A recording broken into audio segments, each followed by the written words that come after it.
Pertama, kata beliau, at-tasdiqul jazim bi anna kullaha munazzalun min indillahi ala rusulihi ila ibadihi bil haqqi wal huda.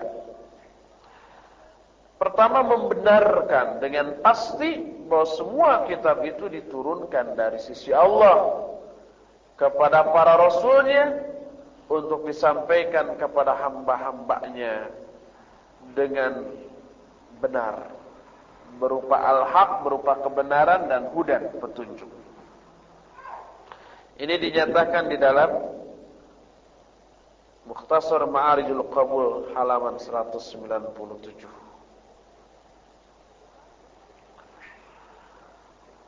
Kedua, wa anna kalamullah azza wa jalla la kalamu ghairihi wa annahu ta'ala takallama biha haqiqatan kama syaa wa 'ala al-wajhi alladhi arad.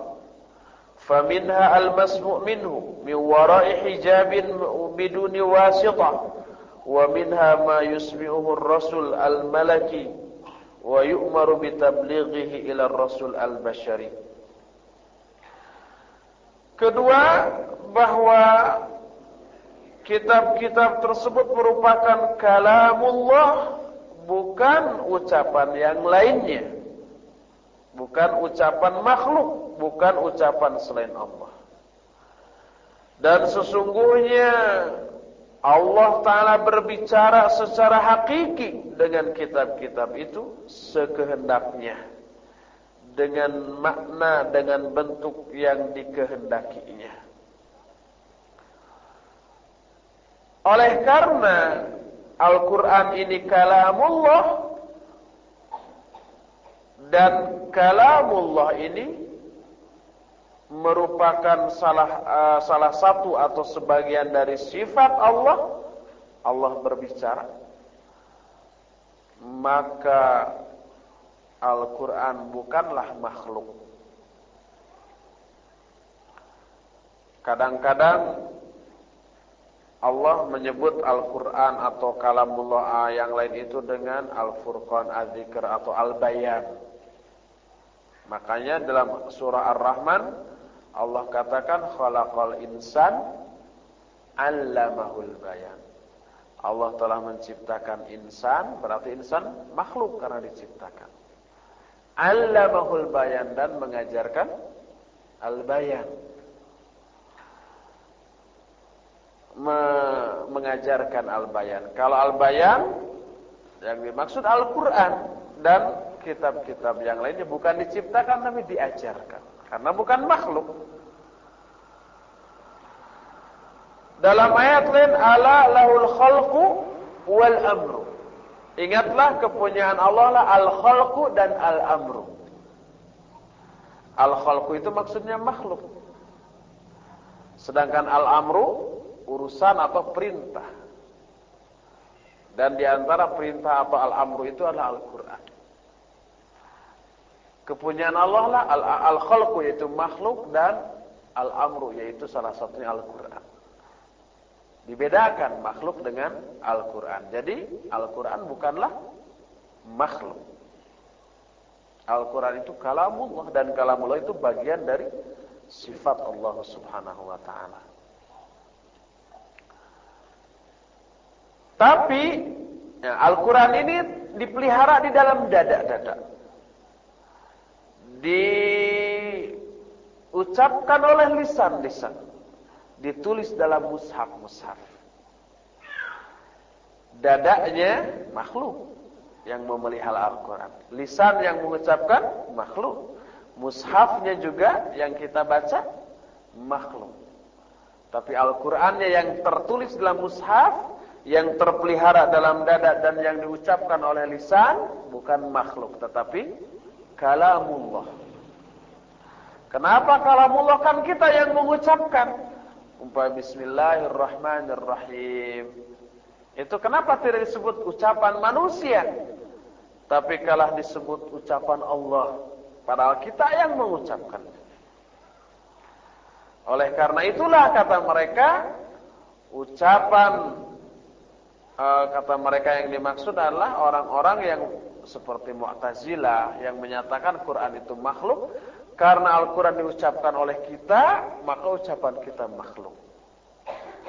Kata Al-Quran, Allahu khalaqakum wa ma ta'malun. Allah yang menciptakan kalian dan menciptakan apa-apa yang kalian amalkan.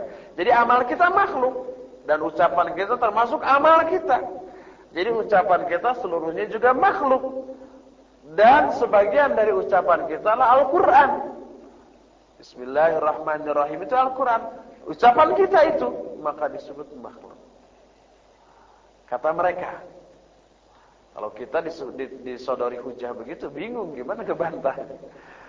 Tapi namanya ulama, orang pintar. Dibimbing oleh Allah, hatinya bersih, menguasai masalah syariat, termasuk tauhid. Gampang saja membantah. Kata para ulama bahwa ucapan itu disandarkan atau dinisbatkan kepada yang pertama kali mengucapkannya. Di kita, ilmu fisika, ilmu kimia, biologi, matematika, sudah sepakat semua. Ada dalil Pitagoras, hukum Pitagoras. A kuadrat sama dengan B kuadrat plus C kuadrat. Ketika menghitung segitiga, siku-siku. Ada hukum Boyle. Ada hukum Archimedes, ada hukum Pascal, ada hukum ini, hukum itu. Padahal kita yang mengerjakannya. Kita yang derajat sama dengan B kuadrat plus C kuadrat. Kita yang mengerjakan. Kenapa nggak disebut hukum kita, tapi disebut hukum Pitagoras? Sebab yang pertama kali menemukannya adalah Pitagoras. Yang pertama kali menemukan hukum Archimedes itu adalah Archimedes. Dan seterusnya. Itu sepakat semua, nggak ada yang menggugat. Bahkan kalau ada yang mengklaim, enggak, itu hukum saya, dalil saya, karena saya yang mengerjakannya sekarang, langsung disebut plagiat. Ya, langsung disebut plagiat. Ini juga begitu, Al-Quran ini disebut kalamullah karena itu adalah yang pertama kali mengucapkannya adalah Allah. Yang pertama kali merumuskannya Allah. Yang pertama kali menyabdakannya, memfirmankannya adalah Allah subhanahu wa ta'ala. Maka itu disebut ucapan Allah subhanahu wa ta'ala. Kalau seseorang berbicara, jangan engkau berkata apa yang bisa diberikan negara kepadaku, tapi berkatalah apa yang bisa aku berikan untuk negara. Itu ucapan siapa? Bung Karno kan, terkenal semua, itu ucapan Bung Karno. Yang lain hanya ngutip-ngutip saja. Seperti itu kan? Sepakat sudah, nggak ada yang protes. Bahkan kalau ada, itu ucapan saya, sebab saya barusan mengucapkannya. Langsung dituduh, itu jiplak. Tapi ketika dikatakan bahwa Al-Quran kalamullah, bukan makhluk, walaupun kita yang mengucapkannya, banyak orang protes. Enggak, itu Al-Quran makhluk. Al-Quran itu kita ucapkan, ucapan kita, amal kita makhluk ciptaan Allah. Maka Al-Quranlah makhluk, kata mereka. Enggak, kata para ulama. Sebab yang dimaksud dengan Al-Quran kalamullah bukan ucapan kita, sebab kalamullah itu dinisbatkan. Semua ucapan dinisbatkan kepada siapa yang pertama kali mengucapkan itu. Makanya disebut kalamullah. Dan kalamullah adalah bagian dari sifat Allah subhanahu wa ta'ala. Oleh karena itu Al-Quran bukan makhluk. Tetapi yang memelihara Al-Quran semacam dada atau fikiran kita yang menghafalkannya, dada dan fikiran makhluk. Lisan yang mengucapkannya ya makhluk lisannya. Mushaf yang di dalam mushaf itu Al-Quran tertulis ya jelas mushaf itu makhluk, sebab yang bikin adalah manusia. Nah itulah yang kedua yang dikemukakan oleh Syekh Abu Asim di dalam Mukhtasar Ma'arijul Qabul, menyatakan bahwa Al-Quran itu adalah kalamullah dan bukan kalam yang lainnya, sedangkan kalamullah itu adalah sifat Allah dan bukanlah makhluk. Yang ketiganya al-imanu bima alimna ismahu minha bi ismihi. beriman terhadap nama-nama kitab Allah yang kita ketahui, seperti Al-Quran, Taurat, Injil dan Zabur. Al-Quran diturunkan kepada Nabi Muhammad SAW, Taurat kepada Nabi Musa, Injil kepada Nabi Isa, dan Zabur kepada Nabi Daud. Adapun yang tidak disebut namanya, maka kita mengimaninya secara ijmal. Secara ijmal itu artinya secara global, secara umum. Seperti disebutkan juga di dalam Mukhtasar Ma'arijul Qabul, al-imanu bi kutubillahi azza wa jalla yajibu ijmalan fima ajmala wa tafsilan fima fassala. Iman kepada kitab Allah azza wa jalla wajib beriman secara global dalam hal-hal yang memang Allah menerangkannya global, dan wajib beriman secara tafsil, secara rinci dalam hal-hal yang diterangkan secara rinci oleh Allah. Seperti umpama kitab Taurat, Injil, Zabur, dan Al-Quran. Sedangkan kepada Nabi Ibrahim dan Nabi Musa disebutnya bukan kitab tapi suhuf. Inna hadha lafis suhufil ula, suhufi Ibrahim wa Musa. Suhuf.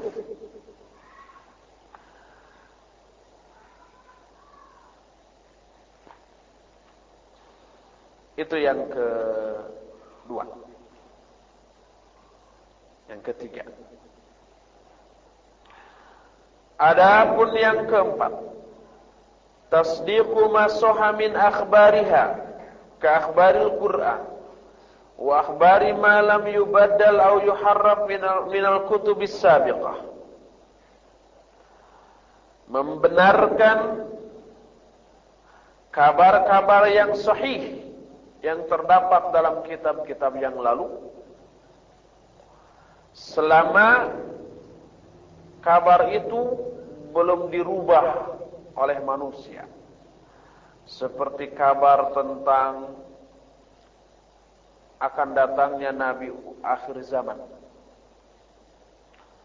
Di dalam Taurat, Injil, dan Zabur ada bahwa nanti akan datang Nabi akhir zaman namanya Ahmad atau Muhammad, tanda-tandanya begini. Di zaman Nabi Musa sudah ada kitab Taurat itu. Kitab Taurat, dalam kitab Taurat ada penjelasan nanti ada Nabi terakhir, namanya Ahmad atau Muhammad, ciri-cirinya begini.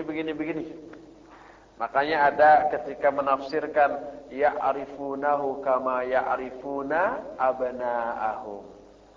Jadi orang-orang pendeta Yahudi itu mengetahui terhadap Nabi Muhammad SAW itu seperti mereka mengetahui terhadap anak-anaknya sendiri. Ketika ada seorang sahabat yang bapaknya ini pendeta Yahudi. Setiap hari bapak ini suka mengajarkan Taurat perlembar demi perlembar ke anaknya. Suatu saat ada satu lembar yang disobek, srek, kemudian dilipat, disembunyikan. Anaknya ini penasaran kenapa itu dilewat, disobek. Setelah beres belajarnya, bapaknya pergi, penasaran dia, dilihat apa yang disobek itu. Setelah dilihat, dibaca, ternyata keterangan yang menyatakan bahwa di akhir zaman ada Nabi terakhir, namanya Ahmad atau Muhammad, ciri-cirinya begini-begini, persis seperti yang dimiliki oleh Nabi Muhammad SAW. Langsung saat itu juga datang kepada Nabi Muhammad SAW, langsung syahadat. Lalu mengabarkan, kenapa kamu ini anak pendeta Yahudi, tokoh. Kenapa masuk Islam? Lalu diceritakan kasusnya. Di dalam kitab Taurat sudah ada penjelasan itu. Sebelum dirubah. Wajib itu dibenarkan.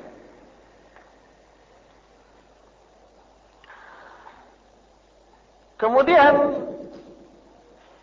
yang berikutnya, al-amalu bi ahkamin ma lam yunsakh minha war-ridha wa taslim bihi sawa'un fahimna hikmatahu am lam nafhamha.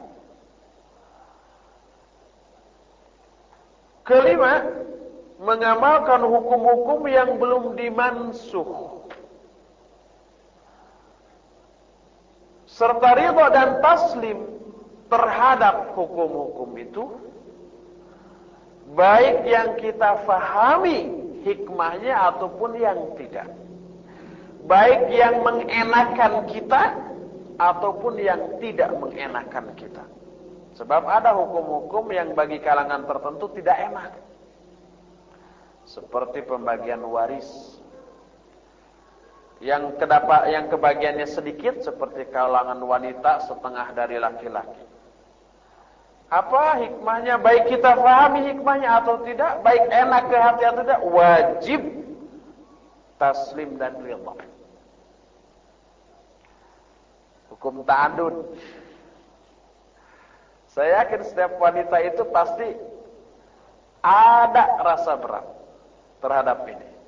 Tapi wajib ridha dan taslim. Baik kita ketahui hikmahnya ataupun tidak. Sedangkan kitab-kitab yang lalu seluruhnya sudah dimansuh oleh Al-Quran. Seluruhnya. Sebagaimana firman Allah dalam surah Al-Ma'idah ayat 48. Kata Allah, wa anzalna ilaikal kitaba bil haqqi musaddiqan lima baina yadayhi minal kitabi wa muhaiminan alaihi. Dan kami telah menurunkan kepadamu Muhammad kitab, Al-Quran maksudnya, bil haqqi, dengan sebenarnya. Musaddiqan lima baina yadayhi, yang membenarkan kitab-kitab sebelumnya. Membenarkan Zabur, Taurat dan Injil, tapi sekaligus wa muhaiminan alaihi, sebagai pengganti bagi kitab-kitab tersebut, kitab-kitab yang lalu tersebut. Muhaiminan disebut hakiman alaihi, sebagai penghukum atau pengganti hukum kitab-kitab yang lalu. Wa ala hadza fala yajuzul amalu bi ayyi hukmin min ahkamil kutubis sabiqah illa ma sahha minha wa aqarrahu al-Qur'an. Oleh karena itu tidak boleh mengamalkan hukum apapun yang terdapat dalam kitab-kitab yang lalu. Hukum dalam kitab Taurat, Injil dan Zabur, kecuali kalau hukum itu ditetapkan kembali, dikuatkan kembali oleh Al-Qur'anul Karim. Kan suatu saat Umar bin Khattab kelihatan oleh Rasulullah membawa kitab Taurat. Apa itu kata Rasul? Taurat.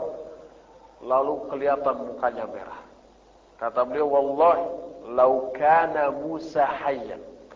Demi Allah, seandainya Musa itu masih hidup sekarang ini, tidaklah halal bagi dia kecuali mengikuti syariat yang aku bawa.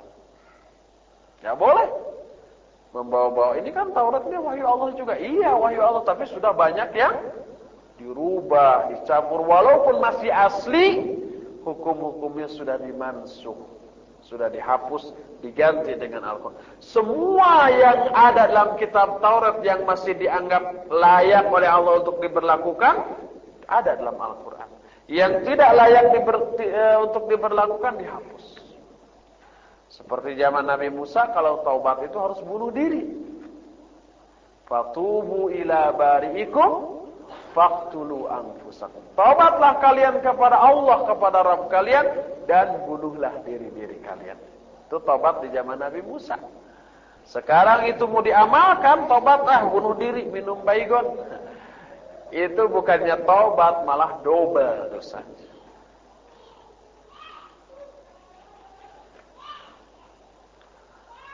Malah ketika Syekh Muhammad bin Shalih Al-Utsaimin hafizahullah di dalam Syarah Lum'atul I'tiqad, ketika mensyarah hadis yang diriwayatkan Imam Bukhari tentang Nabi Musa alaihissalam yang memukul malakul maut, menempeleng malakul maut sampai keluar kedua matanya. Jadi dikisahkan bahwa Allah mengutus malakul maut untuk mencabut nyawa Nabi Musa, tetapi dalam bentuk seorang laki-laki yang tidak dikenal. Nabi Musa menyangka ini orang biasa, kebayang masuk rumah tanpa izin dulu, begitu nggak kenal nggak apa, setelah masuk rumah minta nyawa lagi. Langsung ditempeleng oleh Nabi Musa alaihissalam sampai keluar kedua mata. Kembali lagi malaikat itu kepada Allah subhanahu wa ta'ala, dan Allah mengembalikan kembali. Kata orang Syiah, ahlakahumullah, atau Mu'tazilah, melihat hadis ini sahih riwayat Bukhari, tertawa. Tidak masuk akal itu. Hadis ini dhaif walaupun di riwayat Imam Bukhari. Ini menunjukkan Imam Bukhari ini harus diragukan hadis-hadisnya. Tuh masa? Pertama, mungkin nggak malaikat bisa ditempeleng. Sebelum ditempeleng ya sudah menghilang duluan. Kedua, mungkin nggak Nabi Musa menolak ketika diminta nyawa oleh malaikat. Seolah-olah Nabi Musa itu nggak pasrah, nggak mau mati. Ketiga, biadab benar Nabi Musa, menempeleng nggak karu-karuan, sasangkleng. Apa bahasa Indonesia sesangkleng? Sesangkleng.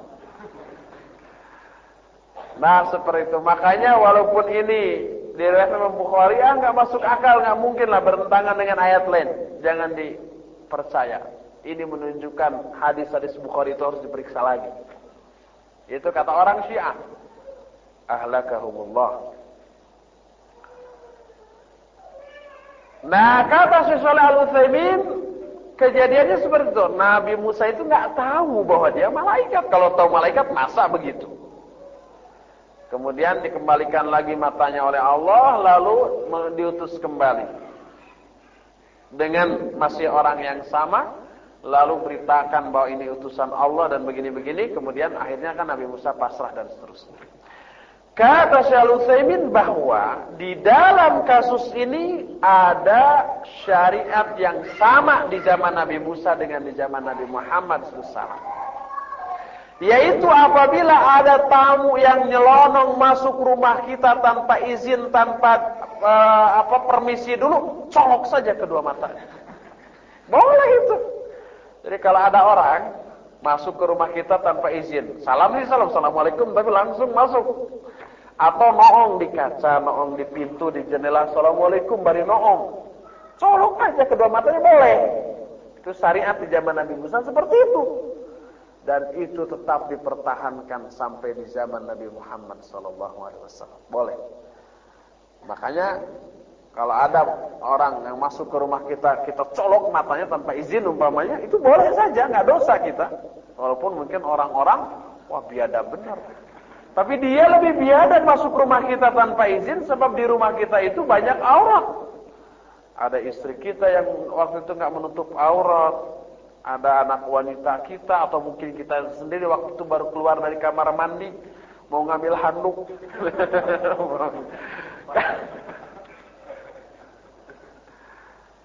Aurat, colok saja. Nah ini menunjukkan syariat yang ada di zaman nabi-nabi sebelumnya, ada yang masih tetap berlaku di zaman Nabi Muhammad SAW.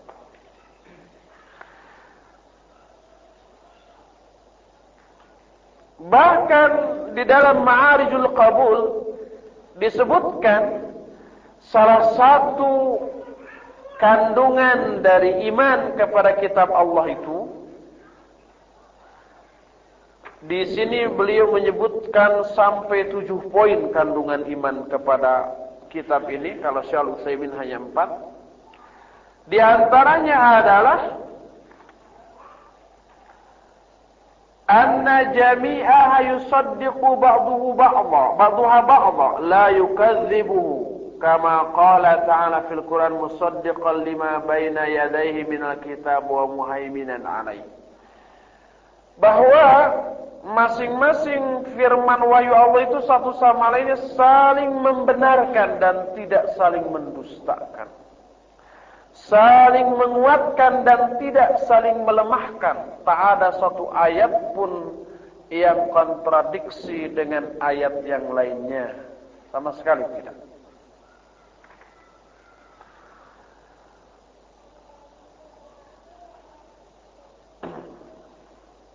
Itulah beberapa kandungan dari iman kepada kitab Allah Subhanahu wa taala. Lalu kata beliau, "Tsumma innahu la budda fil imani bil kitab min imtithali awamiri wa ijtinabi nawahi wa tahlili halalihi wa tahrimi haramihi wal i'tibari bi amsalihi wal itti'adhi bi qasasihi wal amali bi muhkamihi wat taslimi bil mutasyabihi wal wuqufi inda hududihi wa tilawatihi ana al-laili wan nahar wal dhabi anhu wan nasiha lahu zahiran wa batinan bi jami'i ma'aniha wa ta'atir rasul sallallahu alaihi wasallam fima amara bihi wa intihai amma naha anhu fadzalika kulluhu ma'murun bihi fil kitab kama qala ta'ala wa ma ataakumur rasul fakhudhu wa ma nahakum anhu fantahu.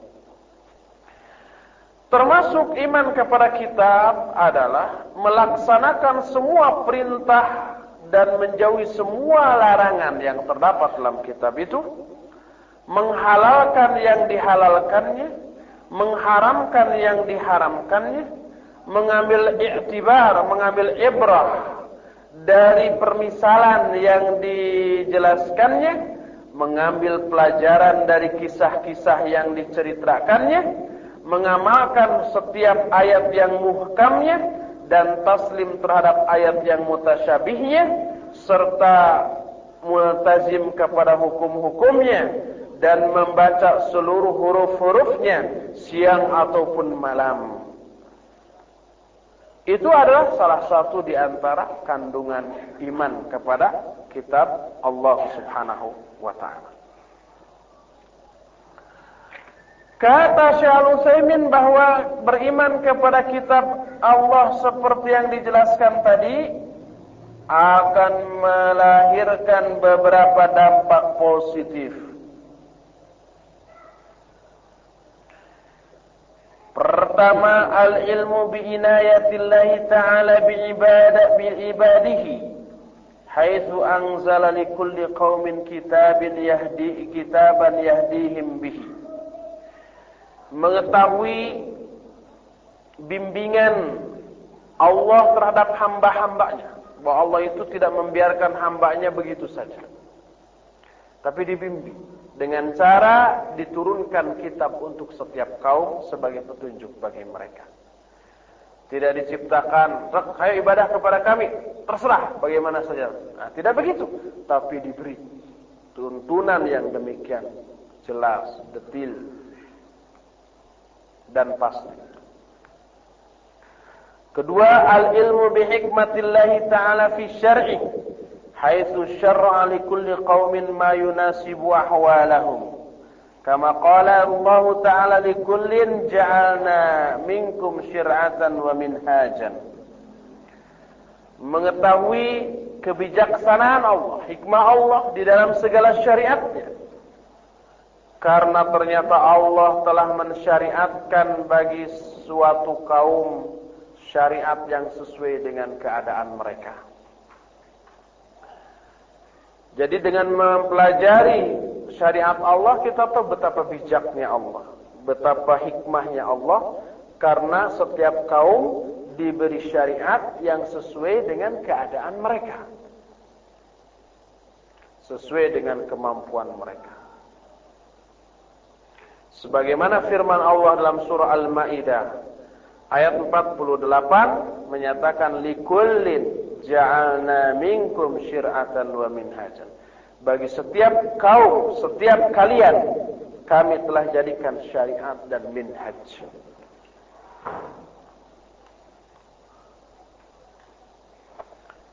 Itulah penjelasan tentang rukun iman yang ketiga, yaitu iman kepada kitab-kitab Allah Subhanahu wa ta'ala.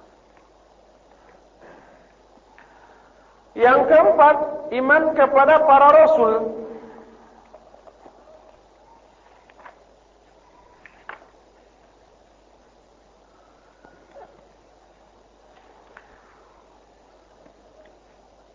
Ar-rusul jamak, bentuk jamak dari rasul. Kalau seorang rasul, kalau jamak rusul.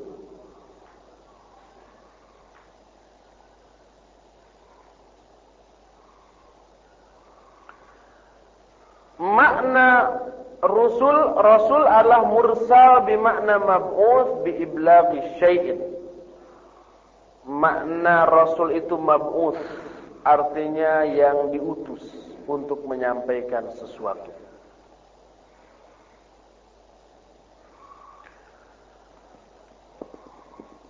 Yang dimaksud dengan rasul secara istilah syar'i adalah man uhiya ilaihi minal bashari bisyar'in wa umira bitablighihi. Orang yang diberi wahyu yang berupa syariat dan diperintahkan untuk menyampaikannya kepada manusia.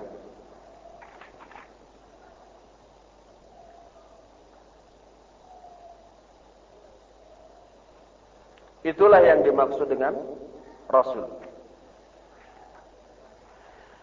Bedanya dengan nabi, seperti dijelaskan dalam Mukhtasar Ma'arijul Qabul, ar-rasulu huwa man uhiya ilaihi wa umira bitabligh. Amma man uhiya ilaihi wa lam yu'mar bitabligh fahuwa nabiyyun faqat. Rasul itu adalah orang yang diberi wahyu dan diperintahkan untuk disampaikan. Adapun kalau orang yang diberi wahyu tapi tidak diperintahkan untuk disampaikan, maka dia disebut nabi saja. Oleh karena itu, setiap rasul adalah nabi, tapi tidak setiap nabi rasul. Contoh umpamanya Nabi Adam. Beliau nabi, bukan rasul. Nabi Khidir. Nabi Khidir juga nabi, bukan rasul. Adapun rasul yang pertama adalah Nuh alaihi salam.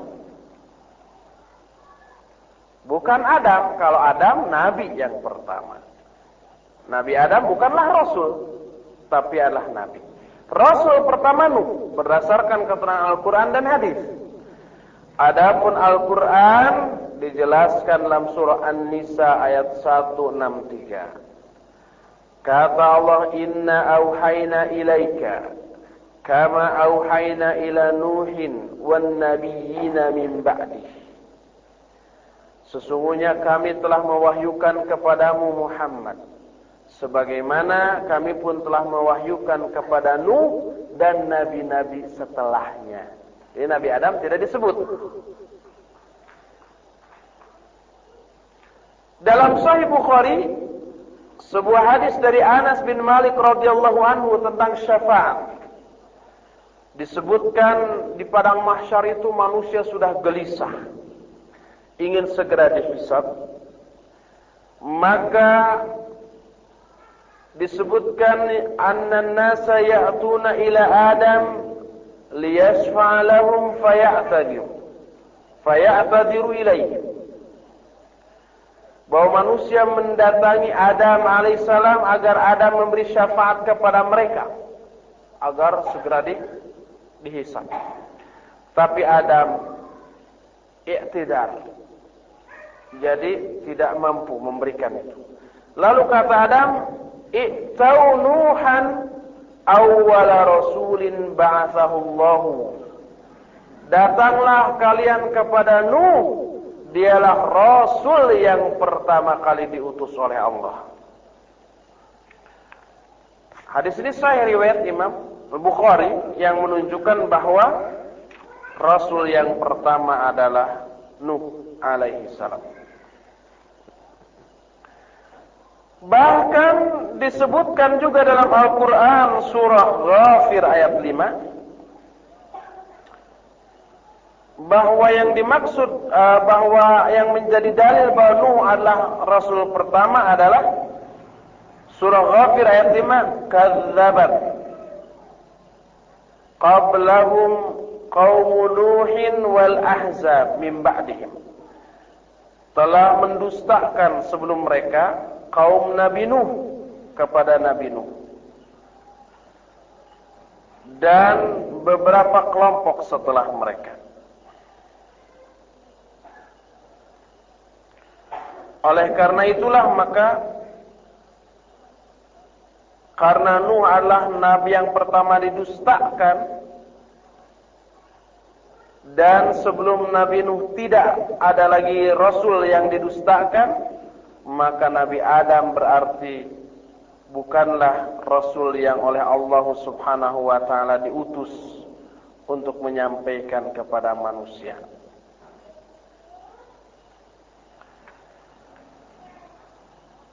Adapun rasul yang terakhir adalah Muhammad sallallahu alaihi wasallam. Sebagaimana dalam surah Al-Ahzab ayat 40 dikatakan, maka Muhammadun aba ahadim mir rijalikum walakinna Rasulullah wa khataman nabiyyin. Muhammad itu bukanlah bapak salah seorang di antara kalian, tetapi dia itu Rasulullah dan penutup para nabi. Rasul dan penutup, Rasul dan nabi penutup. Surat Al-Ahzab ayat 40.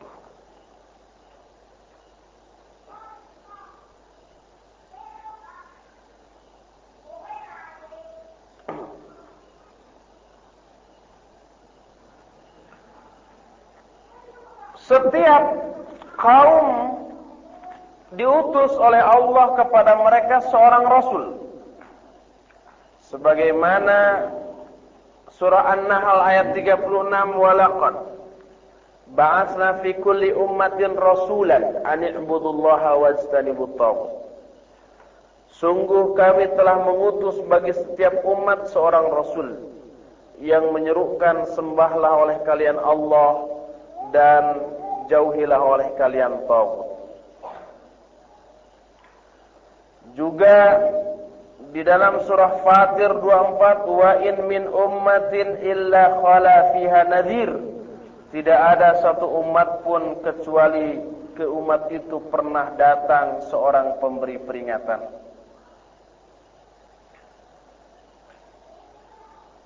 Rasul adalah manusia yang tidak mempunyai hak rububiyah dan uluhiyah sedikit pun.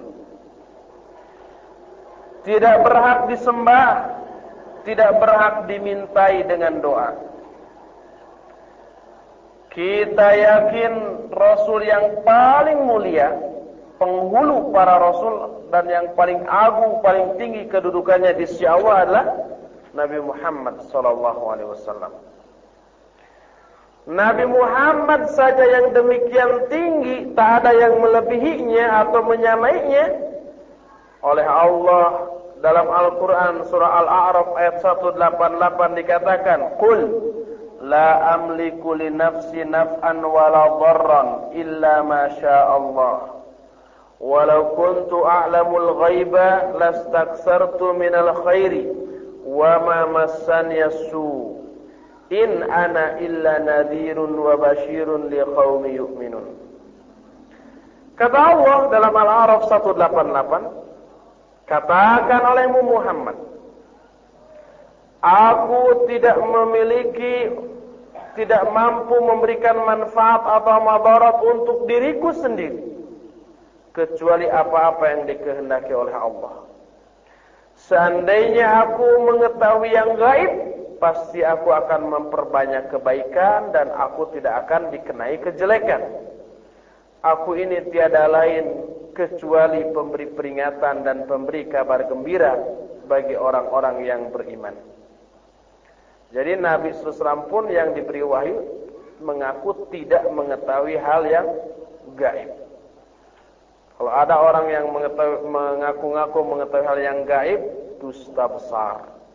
Seperti dukun-dukun seperti itu. Juga dalam surah Jin ayat 21-22, Qul inni la amliku lakum darra wa la rasyada, Qul inni la yujirani minallahi ahad, walan ajida min dunihi multahada. Katakan olehmu Muhammad, aku tidak bisa memberikan kepada kalian kemadaratan ataupun rasyada, petunjuk atau kemanfaatan. Katakanlah sungguhnya tidak ada seorang pun yang bisa menyelamatkanku dari siksa Allah kalau aku menyimpang maksud. Walan ajida min dunihi multahadan, aku tidak menemukan pelindung selain Allah Subhanahu wa taala. Jadi para nabi termasuk Nabi Muhammad SAW tidak mempunyai kemampuan rububiyah atau uluhiyah, jadi tidak mempunyai hak uluhiyah, hak untuk disembah. Tetapi Nabi sebagai manusia biasa mempunyai karakter atau kewajaran sebagai manusia biasa. Dikenai sakit, mati, membutuhkan makanan dan minuman, menikah, punya anak, dan seterusnya. Sedih, gembira, biasa. Seperti yang diterangkan dalam Al-Quran surah Asy-Syu'ara ayat 79 sampai 81 tentang Nabi Ibrahim alaihissalam. Kata Nabi Ibrahim, "Walladzi huwa yut'imuni wa yasqin, wa idza maridtu fahuwa yashfin, walladzi yumituni tsumma yuhyin." Dialah Allah yang memberi makan dan memberi minum kepadaku. Dan apabila aku sakit, dialah yang menyembuhkanku. Dan dia pula yang mematikanku dan menghidupkanku. Rasul SAW dalam hadis riwayat Bukhari dan Muslim mengatakan, "Innama ana basyaru mithlukum, ansa kama tansaun, wa idza nasitu fadzakkiruni." Aku hanyalah manusia biasa seperti kalian. Dan aku suka lupa sebagaimana kalian lupa. Maka apabila aku lupa, ingatkanlah aku. Ini dalam Sahih Bukhari dalam Kitabul Qiblah bab at-tawajjuh nahwal qiblah haitsu kana. Sedangkan dalam Sahih Muslim terdapat dalam Kitabul Masajid bab as-sahwi fi shalah was sujud lahu. Tentang masalah sujud sahwi.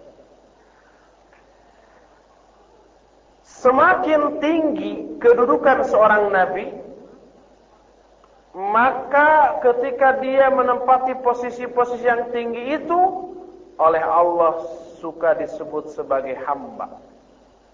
Semakin tinggi kedudukan seorang manusia, termasuk para rasul, maka semakin dia disebut hamba oleh Allah Subhanahu wa ta'ala. Contoh ketika menceritakan Nabi Nuh sebagai orang yang paling pandai bersyukur, disebutkan dalam Al-Isra ayat 3, "Innahu kana 'abdan syakura", bahwa dia itu seorang hamba yang pandai bersyukur. Hamba, tidak disebut rasulan syakura, seorang rasul yang pandai bersyukur, tapi hamba. Juga Nabi Muhammad SAW ketika menerima wahyu itu posisi yang sangat tinggi, yang mulia, disebut hamba. Sebagaimana Al-Furqan ayat 1, "Tabarakalladzi nazzala al-furqana 'ala 'abdihi liyakuna lil 'alamina nadhira." Maha barokah Allah yang telah menurunkan Al-Furqan kepada hambanya. Al-Furqan itu maksudnya Al-Quran, kepada hambanya. Tidak disebut ala Muhammadin atau ala Rasuli, tapi ala abdihi. Juga ketika Isra Mi'raj itu kedudukan yang sangat mulia. Kata Allah, "Subhanalladzi asra bi'abdihi." Maha suci Allah yang telah mengisrakan hambanya. Tidak disebutkan asra bi rasulihi atau asra bi Muhammadin, telah mengisrakan Muhammad atau telah mengisrakan Rasulnya, tidak, tapi mengisrakan hambanya. Juga Nabi Ibrahim, Nabi Ishak dan Nabi Yakub salawatullahi alaihim, Kata Allah, "Wadhkur ibadana Ibrahim wa Ishaq wa Yaqub ulil aidi wal absar. Inna akhlasnahum bi khalisatin zikrad dar wa innahum indana laminal mustafain al akhyar." Terangkan olehmu tentang hamba-hamba kami, yaitu Ibrahim, Ishak, Yakub, dan seterusnya disebutkan di sini. Akhlasnahum bi khalisat, kami telah ikhlaskan mereka, disebutkan. Kemudian wa innahum indana laminal mustafainil akhyar, mereka itu termasuk hamba-hamba kami yang terpilih. Jadi setiap Allah menerangkan nabi dalam posisi-posisi terpuji, mulia dan baik, selalu disebut dengan sebutan hamba. Makanya Syekh Abdurrahman bin Abdullah Al-Qasimi dalam Hasyiah Salasatul Usul, ya, semakin seseorang menghambakan dirinya kepada Allah, semakin mulialah dia. Semakin seorang menyadari kehambaan dirinya, bahwa diri itu seorang hamba Allah, semakin mulia dia. Semakin seseorang tidak sadar bahwa dirinya hamba Allah, semakin merasa bahwa dirinya ini bebas, merdeka, segala sesuatu hasil keringat sendiri, semakin hinalah dia dalam pandang Allah Subhanahu wa ta'ala. Juga tentang Nabi Isa alaihissalam, in huwa illa abdun an'amna alaihi wa ja'alnahu mathalan li bani Israel. Isa itu tiada lain kecuali hamba kami yang telah kami beri nikmat, dan kami jadikan dia sebagai contoh bagi Bani Israel. Orang yang diberi nikmat dan orang yang dijadikan contoh itu